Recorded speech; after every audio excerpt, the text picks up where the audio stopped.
Aku masih ingat betul masa-masa ketika setiap bulan, meskipun penghasilan sudah cukup memadai, aku selalu merasa ada lubang hitam yang membuat uang gaji cepat habis begitu saja. Seolah-olah uang itu menguap tanpa jejak, dan aku pun sering bertanya dalam hati, kenapa ya tiap bulan gaji aku habis sebelum mencapai pertengahan? Mungkin banyak di antara kita yang pernah merasakan hal serupa. Dahulu, aku tidak menyadari pentingnya mengelola uang dengan cermat. Hingga suatu hari aku bertemu dengan seorang teman lama yang berubah total dalam cara mengatur keuangannya. Suatu sore yang cerah, aku mengunjungi teman lama, sebut saja Rani. Aku terkejut melihat ketenangan yang terpancar dari dirinya ketika membicarakan soal keuangan. Rani bercerita bahwa beberapa tahun lalu, ia pernah mengalami masa sulit karena tidak punya perencanaan keuangan yang jelas. Gajinya yang tadinya cukup baik, perlahan ternyata harus diserap oleh pengeluaran yang tidak terkontrol. Aku sampai merasa frustasi, karena tiap bulan, tabungan untuk masa depan selalu nyaris kosong. Ujarnya sambil tersenyum menggeleng. Dari cerita itu, aku mulai menyadari bahwa kuncinya adalah membuat evaluasi menyeluruh mengenai pemasukan dan pengeluaran. Aku pun mulai mencoba mencatat setiap rupiah yang masuk dan keluar. Awalnya, aku merasa ribet dan seolah kehilangan kenikmatan hidup, karena harus terus-menerus menghitung dan mengingat setiap pengeluaran kecil. Tapi, lama-kelamaan aku mulai melihat pola-pola tertentu, seperti kebiasaan membeli kopi di kafe setiap pagi, langganan layanan yang jarang kupakai, serta makan siang di luar yang sebenarnya bisa diganti dengan bekal sendiri. Menurut sebuah riset yang pernah kupelajari, banyak orang Indonesia kehilangan kontrol keuangannya karena tidak mengetahui bocoran pengeluaran kecil yang ternyata menumpuk besar di akhir bulan. Suatu hari, saat sedang duduk santai sambil minum kopi di teras rumah, aku membuka catatan keuangan bulananku dan mencoba melakukan evaluasi. Sungguh mengejutkan. Ternyata ada ratusan ribu rupiah yang terbuang hanya untuk membeli kopi kekinian. Aku pun tertawa geli sambil mengingat kembali betapa seringnya aku berpikir, oh ini cuma kopi, nggak apa-apa. Namun, realitanya menunjukkan sebaliknya. Dari pengalaman itu, aku belajar bahwa pencatatan yang teliti bukan hanya soal angka, tapi juga tentang mengenal prioritas dan kebiasaan kita sehari-hari. Setelah memahami pola-pola pengeluaran, langkah selanjutnya adalah membuat anggaran atau budgeting. Aku ingat betul percakapanku dengan Rani ketika ia menjelaskan tentang konsep pembagian persentase. Ia mengatakan bahwa sebaiknya tiap bulan, gaji kita dibagi menjadi 3 bagian, kebutuhan pokok, hiburan, dan keinginan, serta tabungan atau investasi. Aku pun mulai menerapkan metode itu dengan sederhana. Misalnya, aku alokasikan 50% untuk kebutuhan seperti makanan, tagihan, dan transportasi, 30% untuk keinginan yang masih bisa dinikmati tanpa harus membuat kantong bolong, dan 20% sisanya untuk tabungan dan investasi. Meskipun angka-angka itu hanyalah panduan kasar, aku merasa lebih tenang karena sudah ada rencana yang jelas setiap kali gaji masuk. Di suatu kesempatan, aku mendengar cerita inspiratif dari seorang investor muda bernama Dika. Dika dulunya selalu mengeluh gajinya habis, tapi sejak ia mulai membuat anggaran dan disiplin dalam mencatat keuangan, secara perlahan ia berhasil mengurangi pengeluarannya dan mulai menabung lebih banyak. Bahkan, dalam 1 tahun, Dika mampu menghemat hingga 20% dari pendapatannya. Cerita Dika itu membuatku semakin yakin bahwa perubahan kecil dalam kebiasaan sehari-hari bisa berdampak besar pada keuangan masa depan. Aku pun mulai menyisihkan sebagian kecil dari setiap pendapatan, walaupun di awal rasanya sulit, tapi konsistensi adalah kunci. Menabung, menurutku, bukan semata-mata tentang menyimpan uang di dalam celengan atau rekening tabungan. Aku mulai mengeksplorasi pilihan investasi yang sesuai dengan kemampuan dan profil risikoku. Aku membaca banyak artikel dan riset, Salah satunya menyebutkan bahwa menabung secara rutin dan menginvestasikan sebagian dana dapat mempercepat pertumbuhan aset secara signifikan. Aku pun memilih untuk mencoba berinvestasi dalam bentuk reksadana yang dikatakan oleh banyak ahli keuangan dapat memberikan pertumbuhan yang stabil dalam jangka panjang. Meskipun sempat ragu karena takut mengambil risiko, aku menyadari bahwa tanpa investasi, tabungan pun mudah tergerus inflasi dan kenaikan harga barang. Suatu ketika, aku bertemu dengan seorang konten kreator lain, sebut saja Andi, yang berbagi kisah tentang bagaimana ia mengubah kebiasaan konsumtifnya. Andi dulu sering merasa gaji bulanannya tidak pernah cukup, karena ia terlalu sering tergoda untuk berbelanja online dan makan di luar. Namun, setelah menyadari bahwa pengeluaran kecil itu bisa berubah menjadi beban besar, Andi memutuskan untuk merombak seluruh pola hidupnya. Ia mulai membuat catatan harian keuangan, menulis jurnal tentang setiap transaksi, dan melakukan evaluasi rutin setiap akhir bulan. Hasilnya, dalam waktu kurang dari setahun, Andi tidak hanya bisa mengurangi pengeluaran, tetapi juga mulai mengalokasikan dana untuk investasi kecil-kecilan. Cerita Andi menginspirasi aku untuk terus bertahan dalam usaha, mengatur keuangan, meskipun perubahan itu tidak terjadi dalam semalam. Satu hal yang aku pelajari dari semua pengalaman ini adalah pentingnya mengurangi pengeluaran yang tidak perlu. Aku jadi lebih selektif dalam setiap pembelian, mulai dari barang elektronik hingga hal-hal yang sering dianggap mewah, namun sebenarnya bisa dikompromikan.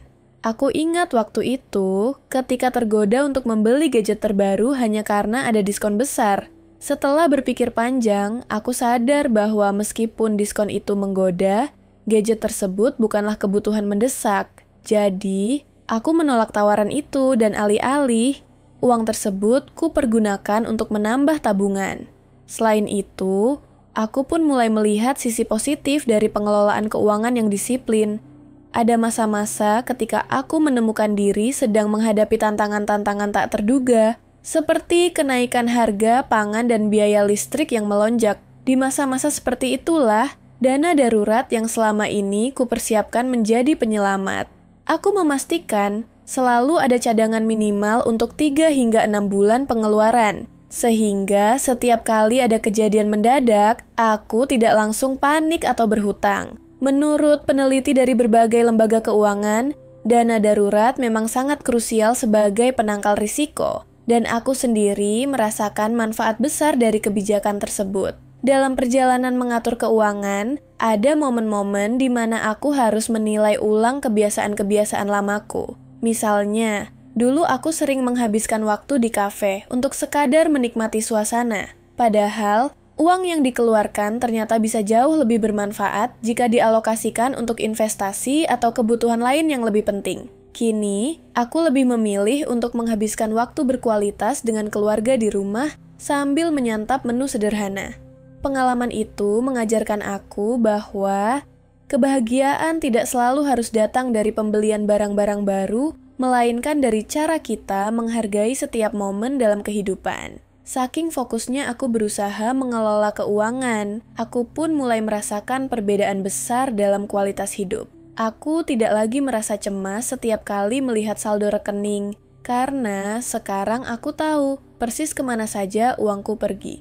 Aku bahkan sempat mendapatkan pelatihan keuangan dari salah satu lembaga terpercaya yang memberikan banyak wawasan tentang investasi, perencanaan keuangan, dan strategi untuk mencapai tujuan finansial jangka panjang. Setiap pembelajaran baru yang kupelajari selalu berhasil kupadukan dengan cerita-cerita pengalaman pribadi yang sudah aku alami.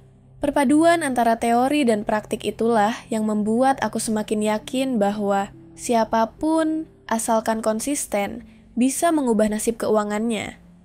Aku ingat ketika aku mencoba mengikuti program Financial Journal yang disarankan oleh beberapa ahli.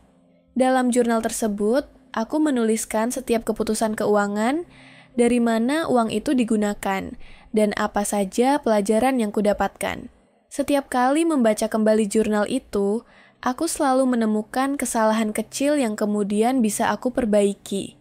Teknik evaluasi seperti ini tidak hanya mengajarkan aku untuk lebih bijak dalam mengatur keuangan, tetapi juga menumbuhkan rasa disiplin dan tanggung jawab terhadap diri sendiri. Tentu, awalnya terasa agak membosankan, namun seiring waktu, aku melihat betapa besar manfaatnya bagi kehidupan keuangan dan mentalku. Ketika beralih ke pengelolaan keuangan sebagai content creator, aku merasa bahwa kestabilan finansial sangat penting karena pemasukan tidak selalu konsisten. Ada bulan ketika pendapatan dari channel YouTube dan sponsor mengalir lancar, namun ada pula masa di mana semuanya terasa lambat. Aku pun belajar untuk tidak terlalu bergantung pada satu sumber pemasukan. Aku mulai eksplorasi berbagai peluang, mulai dari affiliate marketing, kolaborasi dengan brand, hingga penghasilan sampingan melalui freelance.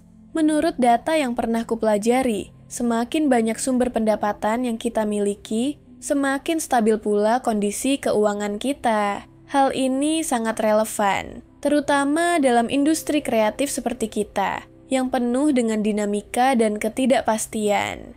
Melihat kembali perjalanan dan perubahan yang telah kulalui, aku menyadari bahwa kunci utama dari pengelolaan keuangan yang efektif adalah kesadaran diri dan keberanian untuk berubah. Awalnya memang sulit untuk mengubah pola pikir yang sudah lama terbentuk. Tapi begitu aku mulai mengambil langkah kecil, seperti mencatat pengeluaran harian dan membuat anggaran, aku merasa hidupku semakin teratur. Setiap kali aku berhasil menolak godaan untuk membeli sesuatu yang sebenarnya tidak terlalu dibutuhkan, aku merasa bangga pada diri sendiri. Perubahan itu terjadi sedikit demi sedikit, namun akumulasi dari berbagai kebiasaan baik itulah yang perlahan-lahan mengubah kondisi keuanganku.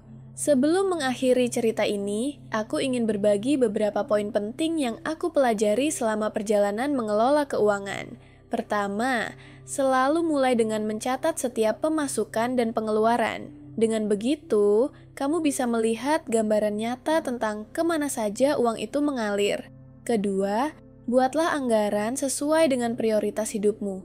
Jangan takut untuk mengevaluasi dan menyesuaikan rencana anggaran seiring berjalannya waktu. Ketiga, sisihkan sebagian penghasilan untuk menabung dan, jika memungkinkan, untuk investasi. Dana darurat juga sangat penting agar kita siap menghadapi situasi tak terduga. Keempat, evaluasi kebiasaan konsumtif. Tidak semua pengeluaran itu penting. Seringkali kita terjebak dalam kebiasaan membeli barang yang ternyata memberi efek sementara saja. Terakhir, teruslah mencari peluang untuk menambah sumber pendapatan. Diversifikasi penghasilan bisa menjadi penyelamat di masa-masa sulit dan membantu mencapai stabilitas finansial yang lebih baik. Dari seluruh perjalanan ini, aku belajar bahwa mengelola uang bukanlah soal seberapa banyak gaji yang kita terima, melainkan bagaimana kita memanfaatkan setiap rupiah dengan bijak. Disiplin dan kesadaran untuk selalu belajar adalah kunci utama. Semakin kita memahami kemana perginya uang kita, semakin mudah pula kita menemukan jalan untuk menata masa depan keuangan yang lebih cerah dan aman. Dan yang paling penting, kebiasaan kecil yang kita tanam hari ini akan menghasilkan buah manis di kemudian hari. Kesimpulannya, perjalanan mengelola keuangan adalah perjalanan panjang yang membutuhkan komitmen, evaluasi rutin, dan keberanian untuk terus berubah. Mulailah dengan langkah sederhana. Catat semua pengeluaran, buat anggaran sesuai prioritas, sisihkan sebagian untuk tabungan dan investasi, dan jangan lupa untuk mengurangi pengeluaran yang tidak perlu. Dengan pola pikir positif dan strategi yang tepat, siapapun bisa meraih kestabilan keuangan dan bahkan membangun masa depan yang lebih sejahtera. Terima kasih sudah mendengarkan cerita dan tips dari saya hari ini. Semoga apa yang saya bagikan bisa memberikan inspirasi dan motivasi bagi kamu untuk mulai mengelola uang dengan lebih hemat dan efektif. Ingat, setiap langkah kecil adalah sebuah kemajuan besar dalam perjalanan keuanganmu. Jika kamu merasa cerita ini bermanfaat, jangan lupa untuk like, share, dan subscribe agar kita bisa terus berbagi pengalaman dan inspirasi bersama. Sampai jumpa di video berikutnya. Semoga keuangan dan hidupmu selalu teratur dan penuh berkah